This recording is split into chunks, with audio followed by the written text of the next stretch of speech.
ആശ്വാസം നേടാം. ഹൃത്തിനുള്ളിൽ ജീവൻ നൽകും വചനം, തിരുവചനം.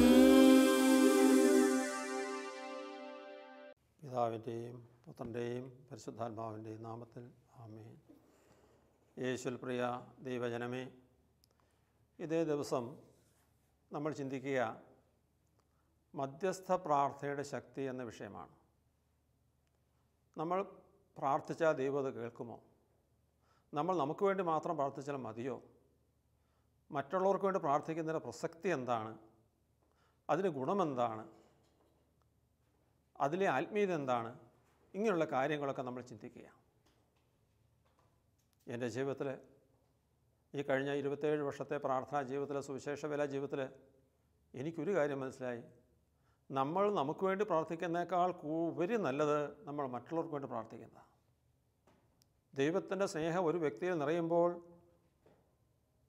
പരിശുദ്ധാത്മാവിൻ്റെ നിറവിൽ നിറയുമ്പോൾ നമ്മുടെ ജീവിതത്തിലുണ്ടാകുന്ന ഒരു സവിശേഷ ഗുണമാണ് മറ്റുള്ളവരെ സ്നേഹിക്കാൻ സാധിക്കുക, അവരുടെ വേദനകളിൽ പങ്കുകൊള്ളുക, അവർക്ക് വേണ്ടി പ്രാർത്ഥിക്കാൻ സന്നദ്ധത കാണിക്കുക, അവരുടെ ആശ്വസിപ്പിക്കുക എന്നുള്ളത്.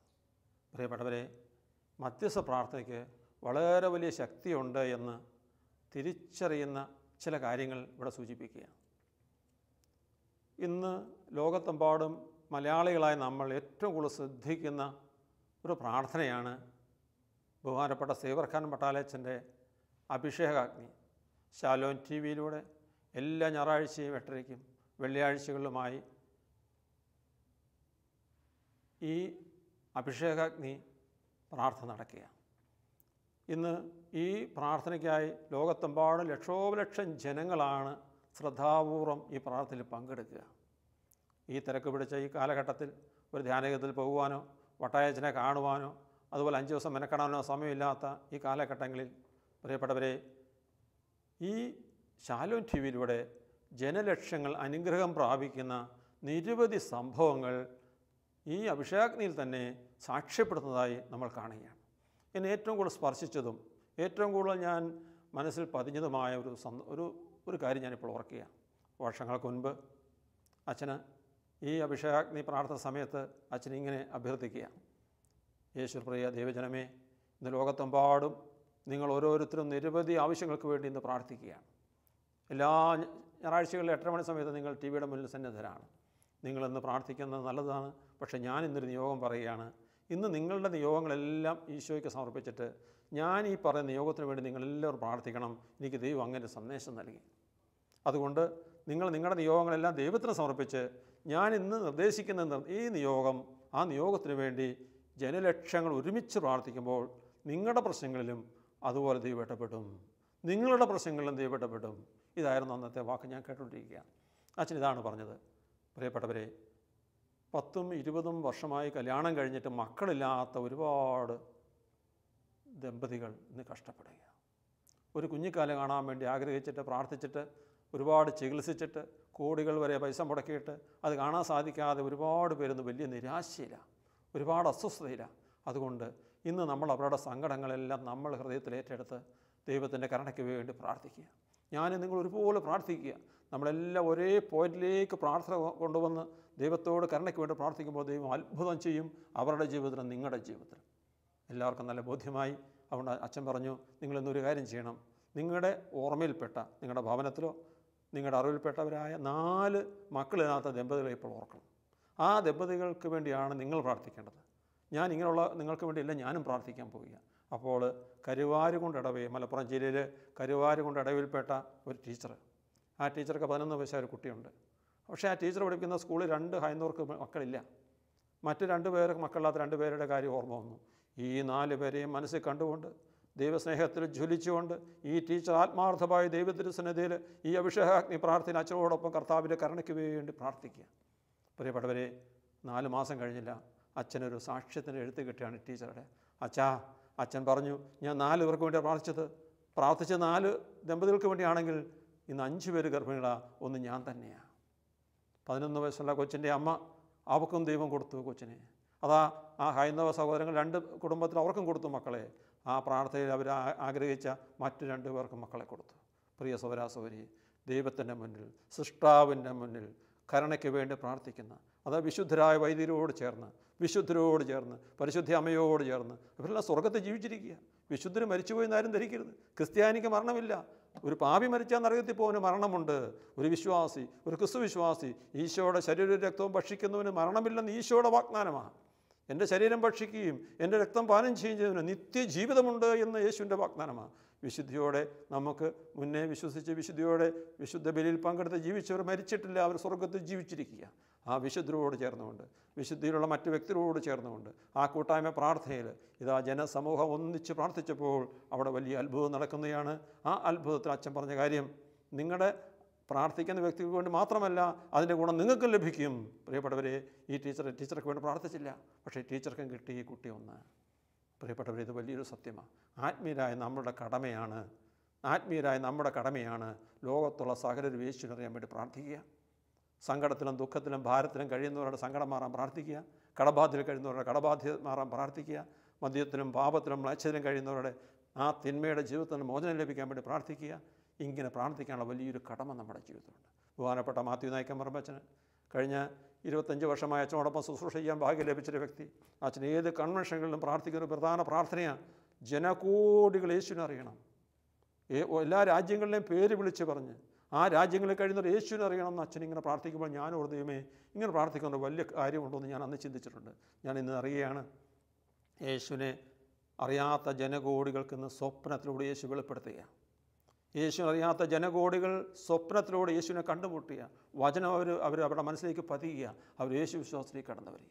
പ്രിയപ്പെട്ടവരെ, ഒരു മാത്യു നായിക്കൻ പറമ്പച്ചൻ പരിശുദ്ധാത്മാവ് നിറഞ്ഞ് ഇതാ ജനലക്ഷങ്ങളെ കൊണ്ട് ഇതാ യേശുവിൻ്റെ സുവിശേഷം അറിയാൻ വേണ്ടി അതിൻ്റെ വ്യാപനത്തിന് വേണ്ടി പ്രാർത്ഥിച്ചപ്പോൾ ജനകോടികൾ യേശുവിലേക്ക് കടന്നു വരിക.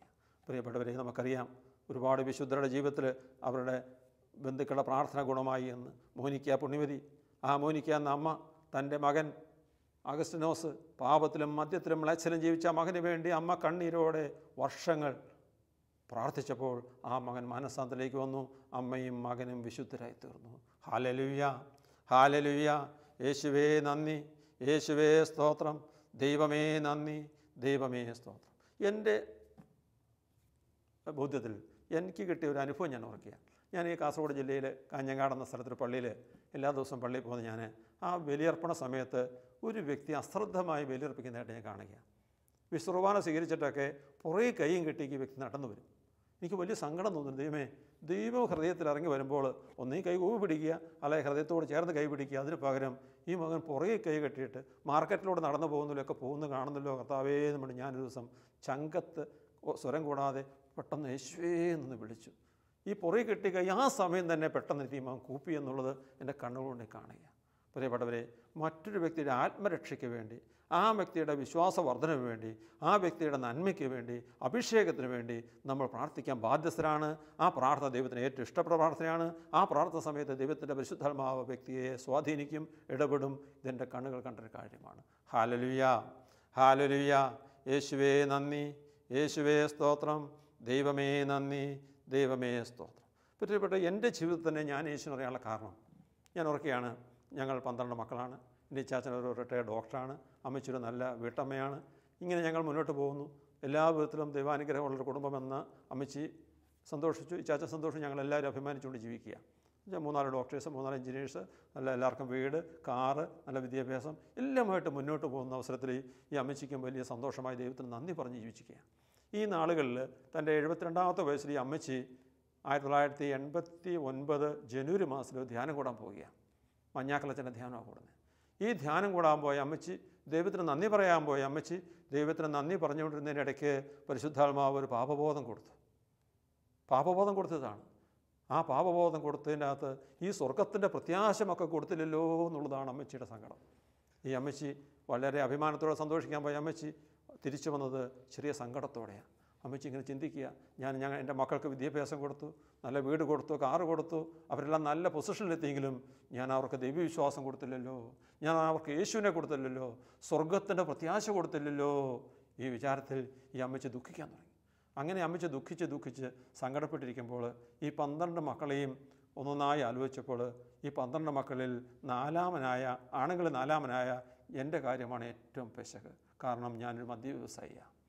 കാസർഗോഡ്, കണ്ണൂർ ജില്ലകളിൽ 85 മുതൽ 90 വരെയുള്ള കാലഘട്ടങ്ങളിൽ മദ്യവ്യവസായം നടത്തി, ബാർ വ്യവസായം നടത്തി മുന്നോട്ട് പോയ എൻ്റെ ജീവിതം വളരെ അപകടത്തിലാണെന്ന് മനസ്സിലാക്കി അമ്മച്ചി, എൻ്റെ ആത്മരക്ഷ വളരെ അപകടത്തിലാണെന്ന് മനസ്സിലാക്കി എൻ്റെ അമ്മച്ചി എന്നെ തൊടുപുഴയിൽ നിന്ന് കാഞ്ഞങ്ങാടേക്ക് വിളിച്ചു. ഔസേപ്പച്ച, നീ ഇങ്ങോട്ട് പോരെ, നിൻ്റെ വീതം സ്ഥലമൊക്കെ തൊടുപുഴ ഞാൻ തരാൻ പോകുന്നത്, കാസർഗോഡ് ജില്ലയിലെ തോട്ടം നിനക്കുള്ളതല്ല, നീ ഇങ്ങ് പോരാൻ എന്നെ വിളിക്കുക. എന്താ കാരണം? ഞാൻ ബാറും ചാരായ ഷാപ്പും നിർത്തി അമ്മച്ചിയുടെ അടുത്തേക്ക് വരണം, യേശുവിലേക്ക് വരണം. അമ്മച്ചിയുടെ ആവശ്യമൊക്കെ എനിക്ക് ഞാൻ മനസ്സിലാക്കി. ഗവൺമെൻറ്റല്ലേ ബാർ ലൈസൻസ് തരുന്നത്, ഗവൺമെൻറ്റിലല്ലേ ബ്രാൻഡ് തരുന്നത്, ഞാൻ കൊടുത്തില്ലേ മറ്റൊരു വ്യക്തി കൊടുക്കില്ലേ അമ്മച്ചി? ഞാൻ എന്ത് തെറ്റാണ് ചെയ്തത്? ഞാൻ ആരെയും വിളിച്ചുകൊണ്ട് മദ്യം കൊടുക്കാറില്ല, അവരാവശ്യക്കാർ വന്ന് കുടിച്ചു പോകുന്നു. ഞാൻ ബാർ അടച്ചുകൊണ്ട് ആരെങ്കിലും കാസർഗോഡ് മദ്യപാനം നിർത്തുമോ? ഇങ്ങനെ ഒരുപാട് ചോദ്യങ്ങൾ തിരിച്ചു ചോദിക്കുന്ന ഈ ചോദ്യം കേട്ട് അമ്മച്ചി മടുത്തു. പല പ്രാവശ്യം എന്നെ ഫോണിൽ വിളിച്ചു. അമ്മച്ചി മടുത്ത് അമ്മച്ചി അവസാനം പ്രാർത്ഥിക്കാൻ തീരുമാനിച്ചു.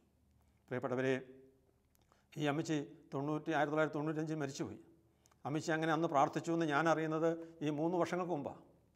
അമ്മച്ചിയോടൊപ്പം പ്രാർത്ഥിച്ച ഒരു വൃദ്ധനായ മനുഷ്യനോട് പറഞ്ഞപ്പോഴാണ് ഞാനതറിയുന്നത്. പ്രിയപ്പെട്ടവരെ, ആ 89 ആദ്യ മാസങ്ങളിൽ അമ്മച്ചി പ്രാർത്ഥിച്ചു. അവിടെ അന്നുള്ള നല്ല പ്രാർത്ഥിക്കുന്ന നല്ല കുറേ ആൾക്കാരെ വീട്ടിൽ വിളിച്ചു. ആ അമ്മച്ചി അവരോട് ഒരു കാപ്പിയും ചായയെല്ലാം കൊടുത്ത് പലഹാരം കൊടുത്ത് അവരോട് പറഞ്ഞു, ഞാൻ നിങ്ങളെ ഇന്ന് വിളിച്ചത് ഒരു പ്രത്യേക കാര്യത്തിന് വേണ്ടി പ്രാർത്ഥിക്കാനാണ്. എന്താ അമ്മച്ചി, ഏത് കാര്യമാണ്? എൻ്റെ മക്കൾക്ക് വേണ്ടി പ്രാർത്ഥിക്കണം. അമ്മച്ചി, മക്കൾക്ക് എന്താ കുഴപ്പം? എൻ്റെ മകൻ 4-ാമനുണ്ടല്ലോ, ഔസേപ്പച്ചൻ, അവന് വേണ്ടി പ്രാർത്ഥിക്കണം. എന്താ അമ്മച്ചി, അവന് കുഴപ്പം? അവനല്ലേ കഴിഞ്ഞ ആഴ്ചയിൽ അമ്മച്ചിയെ കാണാൻ വന്നത്, വലിയ സമ്മാനം നൽകിയിട്ട് പോയത്? അവൻ നല്ല മിടുക്കനാണല്ലോ, അവനെന്താ കുഴപ്പം? അവന് വല്ല ക്യാൻസർ വല്ലതും പിടിച്ചോ? അമ്മച്ചി പറഞ്ഞു, അവന് ക്യാൻസറാ, ശരീരത്തിലല്ല ആത്മാവിലാണ്. അവൻ്റെ ആത്മാവിന് ക്യാൻസർ പിടിച്ചിരിക്കുകയാണ്. അവൻ്റെ ആത്മരക്ഷ അപകടത്തിലാണ്. അവൻ ഇന്ന് പന്നിയെ മേയ്ക്കാൻ കാസർഗോഡ് പോയിരിക്കുക. അവൻ പന്നിക്കൂട്ടിലാണ് കിടക്കുന്നത്. അവൻ്റെ ദൂർത്തപുത്രനാണ്. അവൻ യേശുവിലേക്ക് വരണം. അവൻ യേശുവിനെ അറിയണം, വചനം കേൾക്കണം. ഞാൻ എത്ര നിർബന്ധിച്ചിട്ടും വരുന്നില്ല. അവൻ എന്നെ എതിർക്കുക. നമുക്ക് പ്രാർത്ഥിക്കാം, കർത്താവിൻ്റെ കരുണയ്ക്ക് വേണ്ടി പ്രാർത്ഥിക്കാം. അവൻ്റെ ഹൃദയം കഠിനമായിരിക്കുക. ആ കഠിനമായ ഹൃദയത്തെ പരിശുദ്ധാത്മാവിൻ്റെ ഇടപെടലിന് വേണ്ടി പ്രാർത്ഥിക്കാം. അവർ ഒന്നൊരുമിച്ച് ജപമാല ചൊല്ലി എൻ്റെ അമ്മച്ചി 10-15 പേരോടൊപ്പം ഒരുമിച്ച് അവിടെ പ്രാർത്ഥിക്കാൻ തുടങ്ങി. ഇതൊന്നും ഞാൻ അറിയുന്നില്ല. ഞാനിങ്ങനെ മദ്യം വിറ്റ് പള്ളിയിലും പോവും, പ്രാർത്ഥിക്കും, പിന്നെ പള്ളി പെരുന്നാൾ നടത്തും. വളരെ ഭംഗിയായി മുന്നോട്ട് ഞാൻ കണക്ക് കൂട്ടി മുന്നോട്ട് പോകുന്ന ആ കാലഘട്ടത്തിൽ എൻ്റെ ജീവിതത്തിൽ ചില തകർച്ചകൾ ദൈവം അനുവദിക്കാൻ തുടങ്ങി. പ്രിയപ്പെട്ടവരെ, ദൈവത്തെ അറിയാതെ, യേശുവിൻ്റെ സുവിശേഷം അറിയാതെ, യേശു കുരിശിൽ നേടിത്തന്ന സ്വർഗത്തെക്കുറിച്ച് ചിന്തിക്കാതെ ഞാനൊരു സ്വാർത്ഥനായി, ജഡികനായി പണത്തിനു വേണ്ടി നെട്ടോട്ടമോടിയപ്പോൾ എൻ്റെ മാതാപിതാക്കൾ എനിക്ക് വേണ്ടി കണ്ണീരോടെ പ്രാർത്ഥിച്ചു. ആ കൂടെ എൻ്റെ ഭാര്യയും കൂടി. എൻ്റെ ഭാര്യയ്ക്കും ഈ മദ്യവ്യവസായം ഇഷ്ടമായിരുന്നില്ല. നിരവധി വ്യക്തികൾ കൂടി, എൻ്റെ പെങ്ങന്മാർ, എൻ്റെ സിസ്റ്റേഴ്സ്, ഒരുപാട് കന്യാസ്ത്രീകൾ, ഇവരെല്ലാം എനിക്കൊണ്ട് പ്രാർത്ഥിക്കാൻ തുടങ്ങി. ഇതൊന്നും ഞാൻ അറിയുന്നില്ല. ആ കാലവേളയിൽ എൻ്റെ ജീവിതത്തിലുണ്ടായ ചില തകർച്ചകൾ ഒന്നൊന്നായി ഉയർന്ന തകർച്ചകൾ വരിക. ഒരു സ്മോളും 2 സ്മോളെല്ലാം കഴിച്ചിട്ടും പ്രശ്നം തീരുന്നില്ല. അവസാനം ഗത്യന്തരമില്ലാതെ 1989 ഡിസംബർ മാസം 18-ാം തീയതി ഞാനൊരു ധ്യാനം കൂടാൻ പോവുകയാണ്. അവിടെ വെച്ച് എനിക്കൊരു ബോധ്യം കിട്ടി, ദൈവം സ്നേഹമാണ്.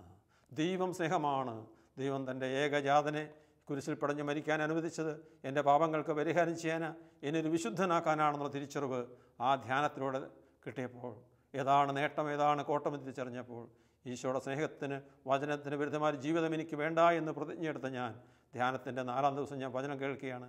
മാർക്കോസ് 9:42. ഈ ചെറിയവരിൽ ഒരുവന് പാപത്തിൻ്റെ പ്രേരണ നൽകുന്നവനാരോ അവന് കൂടുതൽ നല്ലത് കഴുത്തിലൊരു വലിയ കല്ല് കെട്ടി കടലിച്ചാടുന്നതാണ്. പ്രിയപ്പെട്ടവരെ, ആ കാലം വരെ സ്വർഗത്തെക്കുറിച്ച് ബോധ്യമില്ലാതെ ഈ ലോകത്തിൻ്റെ ആവശ്യത്തിന് വേണ്ടി മാത്രമായി ജീവിച്ച ഞാൻ 1 കൊറിന്ത്യർ 15:19 പറയുന്നില്ലേ?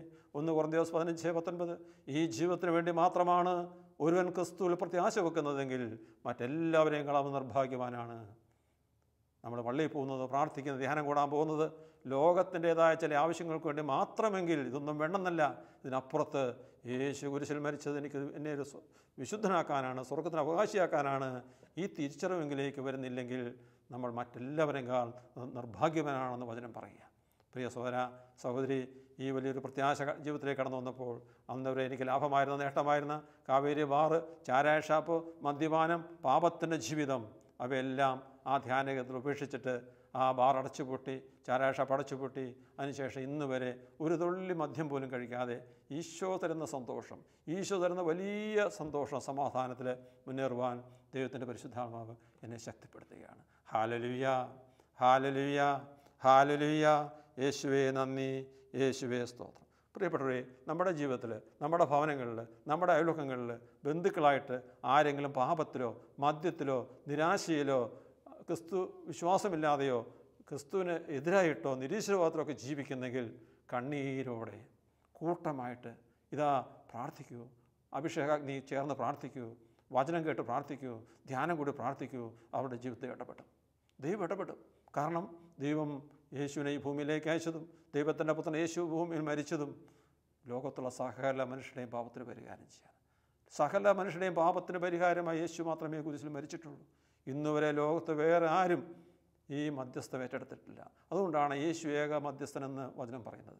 യേശു ഏക മധ്യസ്ഥൻ എന്ന് വചനം പറയാനുള്ള കാരണം ഈ ലോകത്ത് യേശു അല്ലാതെ മനുഷ്യൻ്റെ പാപത്തിന് പരിഹാര ബലിയായ മറ്റൊരു വ്യക്തി ലോകത്തില്ല. ഈ ഒരു വലിയ സത്യം ബോധ്യപ്പെട്ടുകൊണ്ട് വിശുദ്ധരോട് ചേർന്നുകൊണ്ട് യേശുവിൻ്റെ സ്നേഹത്തിൽ നിറഞ്ഞ് നമുക്കും പ്രാർത്ഥിക്കാം.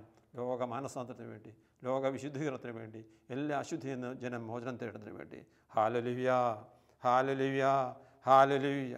പ്രിയപ്പെട്ട, ഞാൻ ഓർക്കുകയാണ്, ഓസ്ട്രേലിയയിൽ മെൽബൺ എന്ന സ്ഥലത്ത് ശുശ്രൂഷയ്ക്ക് പോയപ്പോൾ ഒരപ്പച്ചൻ്റെ മരണവാർത്ത ഇന്ത്യയിൽ കേരളത്തിൽ പറവൂർ എന്ന സ്ഥലത്ത് താമസിക്കുന്ന ഒരു 80 വയസ്സുള്ള അപ്പച്ചൻ. ഈ അപ്പച്ചൻ 2 മക്കൾ ഓസ്ട്രേലിയയിലുണ്ട്. ഈ മക്കൾ മരണാസന്നായി കഴിയുന്ന ഈ അപ്പച്ചനെ ശുശ്രൂഷിച്ച് തിരിച്ചു വന്നിരിക്കുക. അപ്പച്ചനെ 2 ഹോം നേഴ്സുമാർ നോക്കുക. ഈ മക്കളിനോട് പറയുക, ഞങ്ങൾ പല പ്രാവശ്യം ലീവ് എടുത്ത് പോയി, ഞങ്ങളുടെ ലീവ് മുഴുവൻ തീർന്നു, അപ്പച്ചനെ ശുശ്രൂഷിക്കാൻ ഞങ്ങൾക്ക് പറ്റുന്നില്ല. അപ്പച്ചനാണ് ഒരു മരണം പോലും കിട്ടുന്നില്ലല്ലോ. ഒരു നല്ല മരണം കിട്ടിയ നല്ല വിശ്വാസികളാണ്. ഒരു നല്ല മരണം പോലും കിട്ടാതെ അപ്പച്ചൻ കിടന്ന് കഷ്ടപ്പെടുക, അപ്പച്ചൻ ബെഡ് സോർ കൊണ്ട് കഷ്ടപ്പെടുക. എൻ്റെ ബ്രദറെ, ഞങ്ങൾക്ക് സഹിക്കാൻ പറ്റുന്നില്ല, ഞങ്ങളുടെ അപ്പച്ചൻ ഇതുപോലെ നല്ല അപ്പച്ചൻ കഷ്ടപ്പെടുന്നല്ലോ. ഞാൻ പറഞ്ഞു, നമുക്ക് പ്രാർത്ഥിക്കാം, അപ്പച്ചന് നല്ല മരണം ദൈവം കൊടുക്കും. പ്രിയപ്പെട്ടവരെ, ഞങ്ങളൊന്ന് ചേർന്ന് ആ വീട്ടിൽ ഒരു 2.5-3 മണിക്കൂർ സമയം കൊന്ത ചൊല്ലി അതിനുശേഷം ഈ അപ്പച്ചന് വേണ്ടി മക്കളെയും കൂട്ടി പ്രാർത്ഥിച്ചു. ഈ മക്കളെയും കൂട്ടി പ്രാർത്ഥിക്കുക, കർത്താവിൻ്റെ കരുണയ്ക്ക് വേണ്ടി പ്രാർത്ഥിച്ചു. ഒരു 3 മണിക്കൂർ കഴിഞ്ഞില്ല, പെട്ടെന്നൊരു മെസ്സേജ് വരികയാണ്, ഫോൺ വരികയാണ്. അപ്പച്ചൻ്റെ ആത്മാവ് സ്വർഗത്തിലേക്ക് പറന്നുയർന്നു. പ്രിയപ്പെട്ടവരെ, ആ പ്രാർത്ഥന ഒന്നല്ല, ഇന്ന് 18 അനുഭവങ്ങൾ ഈ ദാസൻ്റെ ജീവിതത്തിലുണ്ട്. സ്വർഗത്തിന് വേണ്ടി, നിത്യജീവിതത്തിന് വേണ്ടി, വ്യക്തിക്ക് വേണ്ടി പ്രാർത്ഥിക്കുന്ന മധ്യസ്ഥ പ്രാർത്ഥന യേശുവിക്ക് ഏറ്റവും ഇഷ്ടപ്പെട്ട പ്രാർത്ഥനയാണ്. കാരണം ആത്മാവിൻ്റെ രക്ഷയ്ക്ക് വേണ്ടി പ്രാർത്ഥിക്കുന്ന പ്രാർത്ഥന ഈശോയ്ക്ക് ഇഷ്ടപ്പെടാനുള്ള കാരണം ഈശോയുടെ വരവിൻ്റെ ഉദ്ദേശം, ഈശോൻ്റെ വചനപ്രഘോഷത്തിൻ്റെ ഉദ്ദേശം, ഈശോ കുരിശിൽ അത്രയും ത്യാഗം സഹിച്ചതിൻ്റെ ഉദ്ദേശം എന്നെയും നിന്നെയും ആത്മരക്ഷയിലേക്ക് നയിക്കാനാ, വിശുദ്ധിയിലേക്ക് നയിക്കാനാ, സ്വർഗത്തിന് അവകാശിയാക്കാനാ, സ്വർഗം നിറയ്ക്കാനാ. എന്നാൽ സാത്താൻ്റെ ലക്ഷ്യം അതല്ല, നമ്മുടെ ആത്മഹത്യ. ആത്മാവിൻ്റെ നഷ്ടമാണ് സാത്താൻ ആഗ്രഹിക്കുന്നത്. അതുകൊണ്ടാണല്ലോ ആത്മഹത്യ എന്ന വാക്ക് തന്നെ ലഭിച്ചത്. എന്താ ഈ ആത്മഹത്യ എന്ന വാക്കിൻ്റെ അർത്ഥം? ആത്മനഷ്ടം, ആത്മാവിനെ നശിപ്പിക്കുക. സാത്താൻ്റെ ലക്ഷ്യം എന്താ? നരകം നിറയ്ക്കുക. യേശുവിൻ്റെ ലക്ഷ്യം എന്താ? സ്വർഗം നിറയ്ക്കുക. നമ്മൾ ചിന്തിക്കുക, നമ്മുടെ ഓരോ പ്രവൃത്തിയും, ഓരോ സംസാരവും, ഓരോ ജീവിതവും നമ്മൾ സ്വർഗ ലക്ഷ്യമാക്കിയാണോ നരക ലക്ഷ്യമാക്കിയാണോ? നീതിയിരിക്കുന്ന വയൽ. പ്രിയപ്പെട്ടവരെ, ആ നീതിയിരിക്കുന്ന വയൽ സ്വന്തമാക്കാൻ നമുക്ക് തയ്യാറാകാം. അതുകൊണ്ട് പാപത്തെയും പാപസന്തോഷങ്ങളെ പുറത്തുപേക്ഷിക്കുക മാത്രം പോരാ, നമ്മൾ വിശുദ്ധിയിലേക്ക് വരിക മാത്രം പോരാ, മറ്റുള്ളവരുടെ ആത്മരക്ഷയ്ക്ക് വേണ്ടി പ്രാർത്ഥിക്കുന്ന പ്രാർത്ഥന ഏറ്റവും വിശിഷ്ടമായ പ്രാർത്ഥനയാണ്. അന്ന് ആ പറവൂരുകാരൻ 80 വയസ്സുള്ള ആഗസ്തിച്ചതിനോട് പ്രാർത്ഥിച്ച പ്രാർത്ഥന ഞാൻ ഓർക്കുക. പ്രിയപ്പെട്ടവരെ, മരണാസനായി കഴിയുന്ന വ്യക്തികൾക്ക് വേണ്ടി പ്രാർത്ഥിച്ചിട്ട് ഇതുപോലെ പല സംഭവങ്ങളുണ്ടായിട്ടുണ്ട്. ഞങ്ങൾ പ്രാർത്ഥിച്ച പ്രാർത്ഥന ഇതാണ്. ആദ്യം ഞങ്ങൾ പ്രാർത്ഥിച്ച് ശക്തി നേടി ഞങ്ങൾ ഒരുമിച്ച് പ്രാർത്ഥിക്കുക. ഈശോയെ, ഞങ്ങളുടെ അപ്പച്ചനെ അവിടുത്തെ കരങ്ങളിലേക്ക് സമർപ്പിക്കുന്നു. അപ്പച്ചനോട് ദൈവമേ, ഭൂമിയിൽ അങ്ങ് നൽകിയ എല്ലാ അനുഗ്രഹങ്ങൾക്കായി നന്ദി പറയുന്നു. മക്കളായ ഞങ്ങൾക്ക് ഈ കേരളത്തിന് സഭയിലൂടെ ഈ അപ്പച്ചനോട് നൽകിയ എല്ലാ അനുഗ്രഹങ്ങൾക്കായി നന്ദി പറയുന്നു. ഈശോയെ, ഈ അപ്പച്ചൻ്റെ ജീവിതത്തിൽ ഇന്നിതാ ബോധമില്ലാണ്ട് കിടക്കുന്ന അവസ്ഥ, സ്വർഗത്തെക്കുറിച്ച് അപ്പച്ചന് ബോധ്യമുണ്ടെങ്കിൽ പോലും അപ്പച്ചന് പ്രാർത്ഥിക്കാൻ പറ്റാത്ത അവസ്ഥ. ഈശോയെ, ഈ അപ്പച്ചൻ്റെ ജീവിതത്തിൽ സ്വർഗത്തിന് നിത്യരക്ഷയ്ക്ക് തടസ്സമായി സംഭവിച്ചു പോയ ചെറുതും വലുതുമായ അനുഭവിക്കാൻ കഴിയാതെ പോയ ഓരോ പാപങ്ങൾക്ക് വേണ്ടി മക്കളായ ഞങ്ങളിതാ അവിടുത്തെ തിരുസന്നിധിയിൽ മാപ്പ് ചോദിക്കുന്നു. കർത്താവെ, കരുണയായിരിക്കണമേ. ഒരു ബാലൻ എന്ന നിലയ്ക്ക്, ഒരു വിദ്യാർത്ഥി എന്ന നിലയ്ക്ക്, ഒരു യുവാവ് എന്ന നിലയ്ക്ക്, ഒരു ഭർത്താവ് എന്ന നിലയ്ക്ക്, ഒരു അപ്പച്ചനെന്ന നിലയ്ക്ക്, ഒരു അമ്മായിപ്പൻ എന്ന നിലയ്ക്ക്, ഒരു ഇടവക വിശ്വാസി എന്ന നിലയ്ക്ക് ഈ മകൻ്റെ ജീവിതത്തിൽ സംഭവിച്ചു പോയിട്ടുള്ള ചെറുതും വലുതുമായ സ്വർഗ തടസ്സമായ സകല പാപങ്ങൾക്ക് വേണ്ടി കർത്താവേ, അവിടുന്ന് തിരുസന്നിധിയിൽ ഇതാ ദാസൻ മാപ്പ് ചോദിക്കുന്നു. പ്രിയപ്പെട്ടവരെ, അങ്ങനെ ഞങ്ങൾ പ്രാർത്ഥിച്ചു. ഒരു 3 മണിക്കൂർ കഴിഞ്ഞില്ല, ഫോൺ വരികയാണ്, അപ്പച്ചൻ്റെ ആത്മാവ് സ്വർഗത്തിലേക്ക് പറന്നുയർന്നു. അതുപോലെ മറ്റൊരു സംഭവം, ചാലക്കുടിയിലെ ഒരു അമ്മച്ചി 105 വയസ്സ്, മരിക്കുന്നതിൽ 5 വർഷമായിട്ട് ഓക്സിജൻ ശ്വസിച്ച് കഴിയുക. ഈ അമ്മച്ചിയുടെ ജീവിതത്തിൽ ഒരു ദിവസം പ്രാർത്ഥിക്കാൻ എനിക്കൊരു അവസരം ലഭിച്ചു. ഞാൻ എൻ്റെ ഒരു ബന്ധുവാണ്, എൻ്റെ ജ്യേഷ്ഠൻ്റെ അമ്മായിമ്മയാണ്. ആ വീട്ടിലേക്ക് കടന്നു ചെന്നു. 105 വയസ്സായ അമ്മച്ചി, മക്കളെ പല രാജ്യത്തും ശുശ്രൂഷിക്കാൻ നിൽക്കും. അവരുടെ ലീവ് കഴിയുമ്പോൾ അവർ പോകും, മരിക്കുന്നുമില്ല, ജീവിക്കുന്നുമില്ല. ഈ അമ്മച്ചിയുടെ ഭർത്താവ് മരിച്ചിട്ട് കുറേ വർഷമായി. ഈ അമ്മച്ചിക്ക് വേണ്ടി പ്രാർത്ഥിക്കുമ്പോൾ ഈശ്വര സന്ദേശം തന്നു. ഈ അമ്മച്ചിക്ക് ചിലരോട് വിരോധമുണ്ട്, അവരോട് മാപ്പ് ചോദിക്കാൻ അമ്മച്ചിക്ക് സാധിക്കുന്നില്ല. പകരമായി ഈ മക്കളുടെ സാന്നിധ്യത്തിൽ ഈ അമ്മച്ചിക്ക് വേണ്ടി ഇതുപോലെ ഈ വെറുപ്പിൻ്റെ മേഖല, പാപത്തിൻ്റെ മേഖല, അന്ധകാര മേഖല എല്ലാം സമർപ്പിച്ച് അമ്മച്ചിക്ക് പകരക്കാരനായി യേശുവേ ഈ ദാസനാൻ ഇതാ മാപ്പ് ചോദിക്കുന്നു. കർത്താവിൻ്റെ കരുണ ഒഴുക്കണമേ. തിരുരക്തത്താലിയമാളിലെ ആത്മാവിനെ ശരീരത്തെ മനസ്സിനെ കഴുകണമേ. തിരുരക്തത്താലിയമാളിലെ ആത്മാവിനെ ശരീരത്തെ മനസ്സിനെ കഴുകണമേ. ഈ മകളെ ഒരു വിശുദ്ധിയാക്കണമേ എന്നൊക്കെ പ്രാർത്ഥിച്ചു. ഞങ്ങളുടെ കാറ് ചാലക്കുടിയും തൊടുപുഴ എത്തിയില്ല. ഫോൺ വരുന്നു, അമ്മച്ചി സ്വർഗത്തിലേക്ക് പറന്നുയർന്നു. പ്രിയപ്പെട്ടവരെ സ്വർഗത്തിന് വേണ്ടി പ്രാർത്ഥിക്കുന്ന പ്രാർത്ഥന, മധ്യസ്ഥ പ്രാർത്ഥന, അത് നമ്മുടെ ഒരു കടമയാണ്, ഒരു ക്രിസ്തു വിശ്വാസിയുടെ ദൗത്യമാണ്. അതിനുവേണ്ടി നമുക്ക് തയ്യാറാകാം. അതുപോലെ തന്നെ ഞാനൊരു കാര്യം ഓർക്കുകയാണ്. ഓസ്ട്രേലിയയിൽ പെർത്ത് എന്ന സ്ഥലത്ത് ഒരു ഹൈന്ദവ കുടുംബം, ആ കുടുംബത്തിലേക്ക് പ്രാർത്ഥിക്കാൻ കടന്നു ചെന്നു. 2 മക്കളുണ്ട്. ആ മക്കളെ യേശുവിൽ വിശ്വസിക്കുന്ന, ജപമാലയിലെന്ന, നഴ്സസ് കൂട്ടായ്മ പ്രവർത്തിക്കുന്ന ആ മക്കളുടെ ജീവിതത്തിലേക്ക് ഇതാ ഒരു ദിവസം ഭവനത്തിലേക്ക് കടന്നതിൽ അവസരം നൽകി. ആ ഭാര്യ ഭർത്താക്കന്മാർ 2 പേരും കൂടെ എൻ്റെ അടുത്ത് പ്രാർത്ഥിക്കാൻ നിൽക്കുന്നു. മക്കൾ എനിക്ക് വേണ്ടി ചായ അകത്തൊരുക്കുന്നു. ഈ സമയത്ത് ഇങ്ങനെ പ്രാർത്ഥിക്കുമ്പോൾ ദർശനം കിട്ടി, ഒരു സന്ദേശം കിട്ടി. ഇവരുടെ ജീവിതത്തിൽ 2 അബോർഷൻ നടത്തിയിട്ടുണ്ട്. ഞാൻ ചോദിച്ചു, ഇതെങ്ങനെയാണ് അബോർഷന് സന്ദേശം കിട്ടുന്നുള്ളൂ? ശരിയാ, ഞങ്ങൾ ഓസ്ട്രേലിയ വന്നപ്പോൾ ജോലി ശരിയായില്ല. ആ സമയത്ത് പെട്ടെന്ന് ഇങ്ങനെ ഒരു പ്രശ്നം ഉണ്ടായതുകൊണ്ട് ഞങ്ങൾ അബോർട്ട് ചെയ്ത് കളഞ്ഞതാണ്. പ്രിയപ്പെട്ടവർ ഓർക്കണം, ഈശോ മരിച്ചത് ആ മക്കൾക്കും വേണ്ടി കൂടിയാണ്. ഈശോ കുരിശിൽ മരിച്ചത് ആ മക്കൾക്കും വേണ്ടി കൂടിയാണ്. മാംസം ലഭിക്കാതെ നമ്മുടെ ഭവനങ്ങളിൽ നിന്ന്, നമ്മുടെ അറിവിൽപ്പെട്ട ഇതുപോലെ അബോർഷൻ ചെയ്തതോ അബോർഷൻ സംഭവിച്ചതോ മൂലം മരിച്ചുപോയ എല്ലാ ആത്മാക്കൾക്കും വേണ്ടി പ്രാർത്ഥിക്കുക നമുക്ക് ബാധ്യതയുണ്ട്. മാമോദിസ സ്വീകരിക്കാനൊക്കെ അവസരം ലഭിച്ചിട്ടില്ല. മാതാവിൻ്റെ ഉദരത്തിൽ തന്നെ അവർ നശിപ്പിച്ച് കളഞ്ഞതോ നശിച്ചു പോയതായിക്കൊള്ളട്ടെ, ഈ ആത്മാക്കൾക്ക് വേണ്ടി ഞങ്ങൾ ഒരുമിച്ചിരുന്ന് പ്രാർത്ഥിക്കുക. ഈശോയെ, വീട്ടുമാമോദിസ പോലും സ്വീകരിക്കാൻ കഴിയാതെ ഉദരത്തിൽ വെച്ച് മരിച്ചുപോയ ഈ 2 ശിശുക്കളുടെ ആത്മാവിനെ കർത്താവെ അവിടുത്തെ കരങ്ങളിലേക്ക് സമർപ്പിക്കുന്നു. ഈശോയെ, അവിടുത്തെ കുരിശിൻ്റെ ബലിയുടെ യോഗ്യതയാൽ ഉത്ഭവ പാപത്തിൽ നിന്ന് ഈ മക്കളുടെ ആത്മാവിനെ മോചിപ്പിക്കണമേ. ഈശോയെ, ഈ ശിശുക്കളോട് കരുണ കാണിക്കണമേ, സ്വർഗത്തിൽ സ്വീകരിക്കണമേ എന്ന് പ്രാർത്ഥിച്ച് കഴിയും. പ്രിയപ്പെട്ടവരെ, അകത്ത് ചായ എടുത്തുകൊണ്ട മക്കളോട് വരിക, വെറുതെ ഞങ്ങളുടെ ശരീരത്തിലോട്ട്, ഞങ്ങളുടെ ദേഹത്തേക്ക് ഇത് ആനാമ്പള്ളം വീഴുന്ന പോലെ വെള്ളം ആരോ തളിച്ചിട്ട് പോയി. പ്രിയപ്പെട്ടവരെ, പരിശുദ്ധാത്മാവിൻ്റെ വലിയ ഇടപെടലായി നമ്മൾ കേൾക്കുന്ന എനിക്കും നിങ്ങൾക്കും, ഇത് പറയുന്ന എനിക്കും കേൾക്കുന്ന നിങ്ങൾക്കും വിശ്വാസം ലഭിക്കാനായി നമുക്കൊരു തീരുമാനമെടുക്കാം. പ്രിയപ്പെട്ടവരെ, ആത്മാക്കൾക്ക് വേണ്ടി പ്രാർത്ഥന. മരിച്ചുപോയ ആത്മാക്കളെ തള്ളിക്കളയല്ലേ. മാംസ പോലും ലഭിക്കാത്ത ശിശുക്കളുടെ ആത്മാക്കൾക്ക് വേണ്ടി കൂടി യേശു മരിച്ചത്. പ്രിയപ്പെട്ടവരെ, അവരെ ഈശോയുടെ കരങ്ങളിൽ സമർപ്പിച്ച് ലോകത്തെമ്പാട് അർപ്പിക്കപ്പെടുന്ന ദിവ്യബലിയിലേക്ക് സമർപ്പിച്ച് ആ ബലിയുടെ യോഗ്യതയാൽ ഉത്ഭവപാപത്തെ മോചിപ്പിക്കണമെന്ന് പ്രാർത്ഥിച്ച് ഈ ആത്മാക്കളെ സ്വർഗത്തിലേക്ക് എടുക്കണമെന്ന് പ്രാർത്ഥിച്ചപ്പോൾ അവിടെ പരിശുദ്ധാത്മാവിൻ്റെ വലിയ ഇടപെടലുണ്ടായതായി ആ സമയം ആ കിട്ടിയ സന്ദേശം സ്വീകരിക്കുക. പ്രിയപ്പെട്ടവരെ, അതുകൊണ്ട് ഞാൻ പറഞ്ഞു വരുന്നത്, മധ്യസ്ഥ പ്രാർത്ഥനയ്ക്ക് വളരെ വലിയ ശക്തിയുണ്ട്. ശാലോം ടി വിയിലൂടെ ബഹുമാനപ്പെട്ട സീവർഖാൻ മട്ടളച്ചൻ, പനക്കലച്ചൻ, മഞ്ഞാക്കലച്ചൻ, ഡൊമിനിക്കച്ചൻ, ഇവരെല്ലാം നമ്മുടെ ഭവനങ്ങളിലേക്ക് കടന്നു വരിക. നമ്മൾ ആ ടി വി ഒന്ന് തുറന്നു വെച്ച് ഒരുമിച്ച് അവരോടൊപ്പം പ്രാർത്ഥിച്ച് വചനം കേട്ടേ, ജപമാല ഭക്തിയിൽ പങ്കെടുത്തേ, നമ്മുടെ ജീവിതത്തിൽ ദൈവത്തിൻ്റെ അത്ഭുത കൃപ കൊണ്ട് നിറയും. നമ്മുടെ മക്കൾ അഭിഷേകം സ്വീകരിക്കും. നമ്മുടെ ഭവനം ഈശോ വസിക്കുന്നൊരു ഭവനമായി തീരും. ദൈവത്തിൻ്റെ വലിയ കൃപ നമ്മളിലേക്ക് ചൊരിയും. പിതാവിൻ്റെയും പുത്രൻ്റെയും പരിശുദ്ധാത്മാവിൻ്റെ നാമത്തിൽ ആമേൻ.